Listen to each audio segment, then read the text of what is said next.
ready? I'm all set, sir. Senator, you talked a lot about big government versus small government there. You supported a tax increase for highways that was about $7 billion. Some might say that's big government. How do you square that with your call for small government?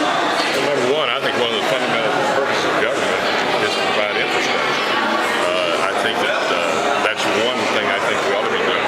Number two, as Larry said, I don't shy away from tough decisions. I was the chairman of transportation. I assessed the needs of Missouri. I think Missouri has a great opportunity to be a distribution center for the United States. And I put a proposal out there. It's the voters that are going to decide in Missouri. All this was a discussion starter, and I think that if voters are going to punish politicians for providing solutions to problems and ways to pay for them, you get just what we've got. You get politicians spending your great-grandkids' money. And I did my job. That's what I was asked to do by Senate leadership. I put a proposal out there. At some point, Missouri voters will decide whether that's the right decision. Do you think it's unfair then for Democrats to describe that as a big government proposal? If that's the best thing they got, then this is going to be an easy race. There are at least 4 people who have announced their interest in running for this job. That makes 4 of you dividing up the money in the primary and not having enough money left for the general. Isn't that difficult? I think that you'll see a natural separation here in the next couple of months, and we'll kind of see how it goes. I'm not concerned about a primary. A friendly primary where I intend to go after nobody. A friendly primary, it may make it easier. It's hard to run a 90-day campaign against an incumbent where if you have two elections, you have several people focusing on what's happened over the last 30 years, maybe a help. So I'm not concerned about a primary. I think there'll be a natural leader that comes out of this, and we'll go from there. Your news release talks about Mr. Skelton making a hard left turn. He's still pro-military. He's still pro-life. He's still pro-Second Amendment. He says he's still for the farmers in rural America. Where is that hard left turn? Well, if you look at Ike's first 20 years, he voted with the D's about 65% of the time. If you look at the last 3 years, he's voted with Nancy Pelosi 95% of the time. That's pretty far left as far as I'm concerned. If you look, there's a week in June where there were 4 congressmen that voted with Nancy Pelosi 100% of the time, and Ike is one of them. So Ike has decided to vote for his chairmanship instead of for the 4th district. Were those good bills or bad bills, though? People vote on bills, not necessarily for the leadership.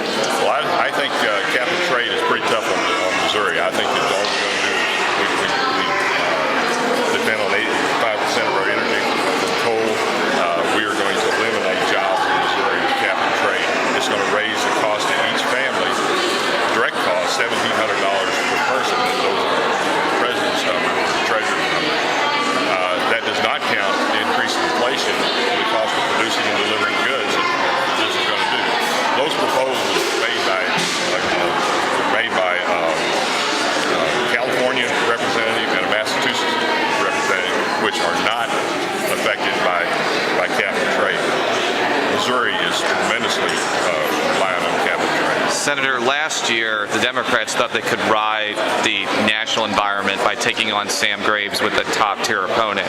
Not only did they not win, Sam Graves won re-election by over 20 percentage points. How is this any different of a situation, and how do you plan to make sure that result doesn't happen this time?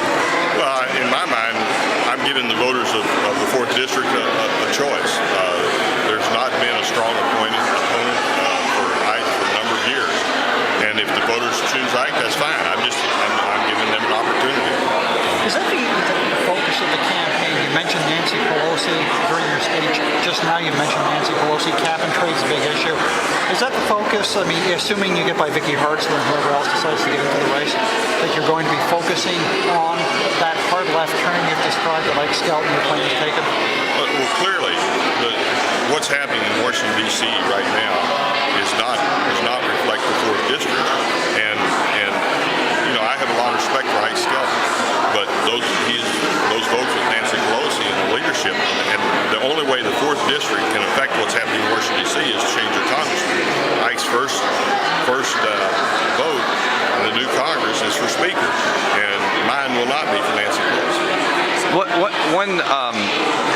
One thing that some people might argue is it's not wise to vote out the chairman of the Armed Services Committee, who can bring a lot of influence and potentially things to the various military bases in this district. How do you respond to that argument? At what cost? I mean, those military families are going to have to pay the higher increased costs of energy. The vote on cap and trade, it just totally ignored the state of Missouri, and I think that was the straw that broke the camel's back. As much as I will continue to support the bases. I've been on the Military Preparedness Commission. We've changed Missouri from a orange to red in the Pentagon's eyes as being military friendly to a green. We've done a lot in the last several years. I've carried those bills through the Senate. I don't give up the military vote. I think I have a reputation there too. And so, granted, I won't be a chairman, but there won't be any cap and trade to help national health care and a lot of other things that are being supported right now. How can you say he's for national health care? There's been no vote, and he hasn't publicly stated any position. We'll see. I mean, Nancy Pelosi is for national health care. That's what I want changed, is leadership in Congress. The only way the 4th District can change that leadership is change the Congress. You're convinced that Ike Skelton is going to go along with leadership, basically to hold on to his chairmanship. All I can do is look at the last 3 years. And I know that Nancy Pelosi requires her chairman to support her. And you guys can draw the conclusion. Just look at the record. That's all I'm looking at is the record. You mentioned energy policy, and I know in Missouri you supported the ethanol mandate. You supported the biodiesel mandate that hasn't passed. If you were in Congress, would you seek to increase the national minimum fuel standard above what it currently is? Would you seek to impose, say, a 10% ethanol mandate on fuel nationally? Well, I really think that we've got to look at energy policy. The way you do that is increase supplies. And I think that we need to look at various and ways of increasing that policy. Creating an artificial tax and taking that money and spending it elsewhere is just a transfer of wealth from those producers to non-producers. Listen, that bill, cap and trade, creates a 65 million person welfare roll, because once you raise electricity rates, then you got to somehow allow low-income folks to pay for electricity. So, I think it's all above on energy. I think we need to look at everything renewables, as well as nuclear and the whole thing. Would you support expanding, or let's just say, would you support a federal mandate like we have in Missouri to use 10% ethanol blend in all gasoline? I think at some point the biofuels have got to compete on the same level. I would increase the amount of ethanol you can put in a gallon of gasoline from 10% on up to, I think, 20 or something. Whatever. I can't remember the numbers that are being studied right now, but I would do that. I think that again, the biofuels are going to have to compete, but we also need to remove some of the obstruction